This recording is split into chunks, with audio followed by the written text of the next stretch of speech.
আল্লাহ রসুলের দোয়া বাংলাদেশের জন্য আমার আল্লাহ কবুল করেছেন। আগামী দিনে আল্লাহ পাক এই যুবকদের দিয়ে কোরআনের বিজয় পতাকা উড়াবেন। সুবহানাল্লাহ। কয়েকদিন আগে একটা ছেলে শরীফ উসমান হাদি নামে ছেলেটা দেশপ্রেমী, কত বড় আলেম, ওর বক্তব্য শুনলে মনে হইতো আয় হায়, আমি তো আজ 26 বছর মাস্টারি করি, সেই কোন আমলে কামেল কাজ করেছি, নিজেকে বড় পণ্ডিত মনে হয়, কিন্তু হাদির বক্তব্য যখন শুনি তখন মনে হয় আমি তো হাদির কাছে কোনো আলেমই না। কোরআনের কত গভীর জ্ঞান রাখে, কোরআন জানে, ইংরেজি জানে, বাংলা জানে, আর কোরআনের জন্য বারবার আল্লাহর কাছে দোয়া করেছে। আল্লাহ ভারতের বিরুদ্ধে যুদ্ধ ঘোষণা করেছে, ভারতের আধিপত্যবাদ বাংলাদেশে কায়েম হবে না, ভারত মুসলমানদের উপরে, এই বাংলাদেশের উপরে যেভাবে জুলুম নির্যাতন চালিয়েছে তার বিরুদ্ধে কথা বলেছে।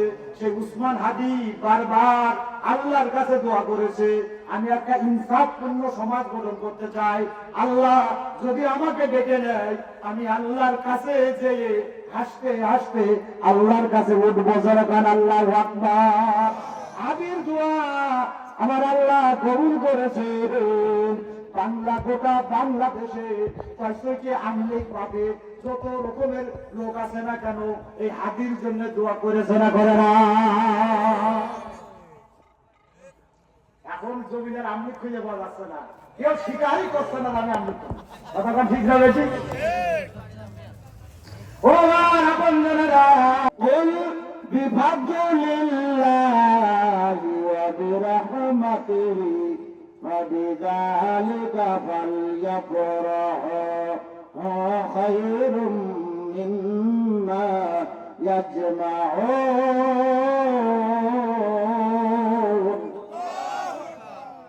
সকলেই দোয়া কিছু করে বলেন আল্লাহু আকবার। ঠান্ডা হওয়ার কোনো সুযোগ নাই, যে কদিন দুনিয়ায় বেঁচে আছি গরম হয়ে থাকতে হবে। কথা বলে ঠিক না বেটি?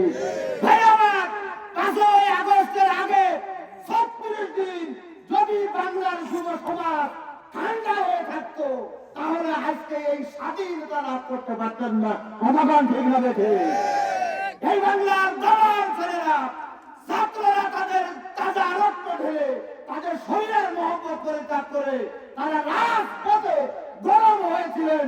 এই কারণে আল্লাহ তাআলা আমাদেরকে স্বাধীনতা দান করেছেন। কতক্ষণ ঠিক না বেটে? অতএব আমাদের আর ঠান্ডা হয়ে চলবে না। দুনিয়ায় যতদিন বেঁচে আছি আল্লাহর পক্ষে, আল্লাহর রাসূলের পক্ষে, কোরআনের পক্ষে আমরা গরম হয়েই কোমরে যেতে চাই। কারা কারা রাজি? দোয়া দুটো করে আল্লাহকে জাগাই দেন। আপনাদের খুব খারাপ লাগছে? খুব খারাপ লাগছে? মনে করে দেবো আর একটু বলবো? আপনারা বলেন, আপনারা আছেন যতক্ষণ, এখান থেকে আমার এক মুরব্বী বলছে ওয়াজ সারা রাত চলবে। ওয়াজ কি সারা রাত চলবে? সারা রাত চলবে? তাহলে আপনারা থেকে নেন, আমি যাওয়ারে যা। ও আমার ভাইরা, ও আমার ভাইরা, এই জমিনে আমি দেখতে পাচ্ছি কোরআনের রাজ কায়েম হবে আগামী দিন। যতই সরি বলি করো না কেন, যুবক সমাজ কোরআনের পক্ষে কথা কন। ও মিয়া ভাই, এই যে এখানে আপনারা বসে আছেন, কয়শো মানুষ হবে? 1000-এর কাছাকাছি হবে।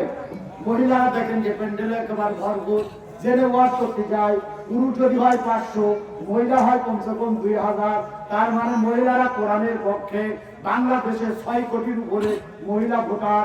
আমাদের মন বলতেছে 5 কোটি মহিলা ভোট আমরা কোরআনের পক্ষে পাবো। কথা বলেন ঠিক না? যুবকদের 100% ভোট আমরা পাবো। কলেজ ইউনিভার্সিটিতে যে সমস্ত ছেলেরা লেখাপড়া করে 100% ভোট পাবো। তার মানে ডাকছু, জাকছু, চাকছু, ইকছু, এই যে রাজশাহী, রাকছু, সব জায়গায় যুবক ছেলেরা কাদেরকে নিয়ে এসেছে? সবাই বলেন সুবহানাল্লাহ। কষ্ট হচ্ছে আপনাদের? কষ্ট হচ্ছে আপনাদের?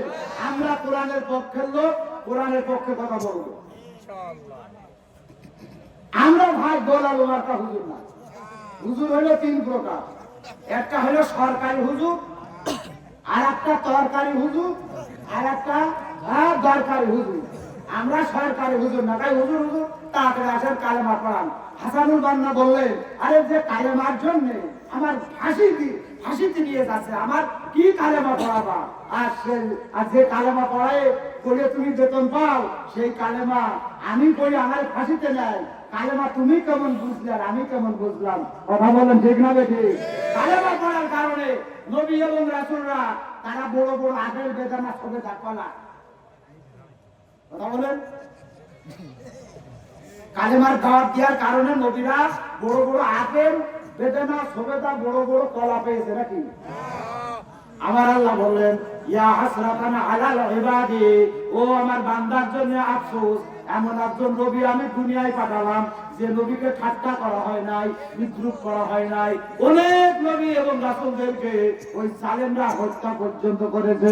নাউজুবিল্লাহ বলে, যারা আলেমদের ব্যাপারে কটূক্তি করতে পারে, যারা আলেমদের ধমক দিতে পারে, যারা আলেমদের দিকে পাকা নজরে তাকায়, আমরা ধরে নিই ওর কোন জন্মের হেরফের, ওর জন্মের ঠিক নেই, জন্মের ঠিক নেই। যেরকম আল্লাহু আকবার।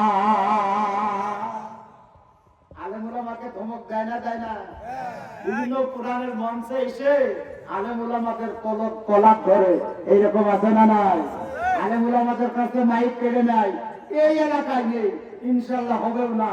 আগামী দিন ইনশাল্লাহ বাংলার পশ্চিম বাংলার পূর্ব দিগন্তে কোরআনের সূর্য উদিত হবে। কথা বলেন ঠিক না বেঠে?